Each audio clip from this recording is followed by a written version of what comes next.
Bonjour à tous. Sur le dernier épisode, je vous ai montré comment on avait déployé en fait notre propre exporteur et comment on avait fait pour le définir dans la configuration Prometheus et comment on avait fait un dashboard pour récupérer 2-3 valeurs un peu random. Alors avant de continuer, je vais vous faire plusieurs remarques. D'abord, vous avez vu comment je fais, hein, c'est-à-dire qu'à chaque fois que je modifie une configuration de Prometheus, je rebuild l'image et je la redéploie.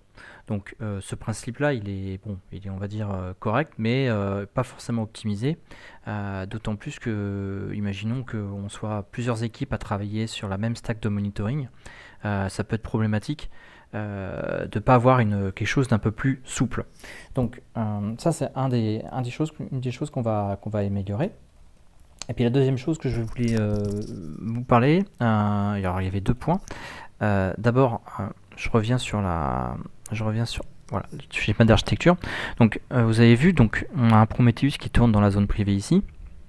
Et il va taper en fait, par exemple, Alert Manager, port 90-93, mais avec le nom, au niveau du load balancer.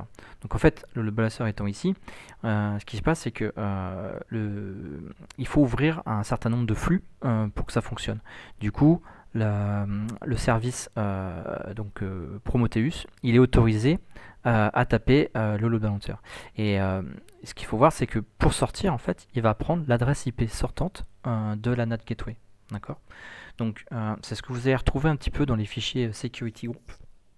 Si je vais par exemple on va prendre Alert Manager par exemple, tac, voilà. Si on ouvre la partie Security Group, vous voyez, je vais l'ouvrir. On a créé un Security Group par service et on va ouvrir les flux. Ok. Voilà, donc ça c'est une première précision. La deuxième précision, c'est que n'oubliez pas qu'il y a une base de données time series et que là pour l'instant, donc là moi je le fais démarrer avec un Fargate. Avec un Fargate, si vous précisez rien, là vous avez un file system de 20 Go. D'accord, donc 20 Go ça peut se remplir assez rapidement, ça dépend du nombre de jobs que vous avez, le nombre de charges que vous lui mettez dessus. Donc attention, le projet tel que j'ai fait, en fait c'est plutôt un projet d'exemple, mais il faudra certainement monter un EFS ou faire une synchronisation. Donc ça sera l'objet de la dernière vidéo. Et on va parler donc de l'optimisation dont je vous parlais, c'est-à-dire en fait, ce qu'on va faire un reload à chaud. Donc l'idée c'est qu'au lieu de mettre la configuration Prometheus dans l'image Docker, on va la mettre sur un bucket S3. D'accord. Ce bucket S3, donc, il va contenir entièrement toute la configuration de Prometheus, ainsi que les fichiers de rules pour l'alerting. Et ce qui va se passer, c'est que sur du bucket S3, par exemple, vous avez la possibilité de détecter qu'un fichier arrive, ou qu'il est modifié, ou qu'il est supprimé. D'accord. Donc ça va générer un événement, c'est l'event notification. Et ça, cet événement, en fait, on peut ensuite le traiter via différents systèmes. Et donc là, c'est là qu'on va introduire en fait une lambda. D'accord. Donc on va avoir une lambda qui va se déclencher à chaque fois que la configuration va être changée. Et cette lambda, ce qu'elle va faire, c'est qu'elle va appeler elle va solliciter un nouveau conteneur qu'on va installer à côté de Prometheus, qui va être le Prometheus Reloader. Ce Prometheus Reloader, ce qu'il fera, c'est qu'il va synchroniser justement la configuration du bucket S3. Et entre ces deux conteneurs-là, on va mettre un volume qui va être commun et sur lequel en fait les nouveaux fichiers seront copiés. Une fois qu'il aura fait ça, en fait, il pourra lancer un reload du processus Prometheus.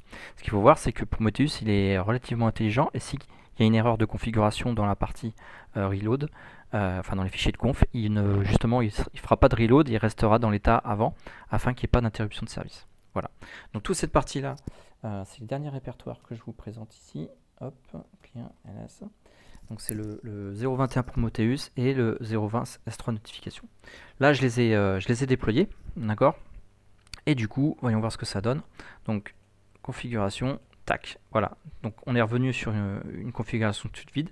Notez que le port, je l'ai changé parce que c'est 90-99. Maintenant, il est plus visible en direct. Le Prometheus, c'est le Prometheus Reloader qui va faire office de proxy et qui va s'occuper de tout ça. Et puis, il nous reste juste Il me reste 10 secondes.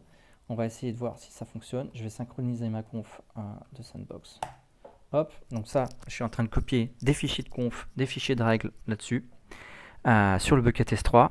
La lambda a dû faire la notification. Je fais un reload. Oh là là, hop, c'est arrivé. Parfait. Super, voilà, donc vous voyez, on a mis à jour notre configuration en 2.2 sans avoir besoin de recompiler l'image. Sur ce, je vous laisse, et puis je vous dis peut-être pour une prochaine vidéo, où on parlera peut-être plus qu'est-ce qui manque à la stack Prometheus. Et voilà, allez, je vous dis au revoir, ciao.